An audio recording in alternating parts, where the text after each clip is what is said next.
কাতারে ইসরায়েলি হামলা ও যুক্তরাষ্ট্রের প্রেসিডেন্ট ডোনাল্ড ট্রাম্পের রুশ তেল ক্রেতাদের ওপর শুল্ক আরোপের আহ্বানের পর বিশ্ববাজারে তেলের দাম বেড়েছে। তবে দুর্বল চাহিদা ও সামগ্রিক বাজার মনোভাবের কারণে এই বৃদ্ধির গতি সীমিত ছিল।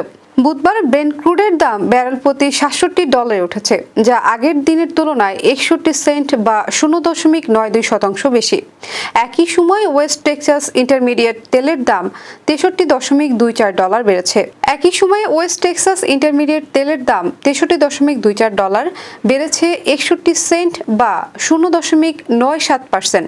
ওএনজির বিশ্লেষক কেলভিন ওং বলেন, ইসরায়েলের নজিরবিহীন হামলায় মধ্যপ্রাচ্যের তেল সরবরাহ নিয়ে উদ্বেগ বেড়েছে।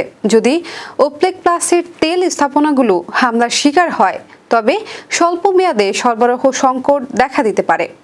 প্রথমে তেলের দাম প্রায় 2% বেড়ে গেলেও পরে যুক্তরাষ্ট্র দোহাকে আশ্বস্ত করায় এবং সরবরাহে তাৎক্ষণিক বিঘ্ন না ঘটায় বাজার স্থিতিশীল হয়।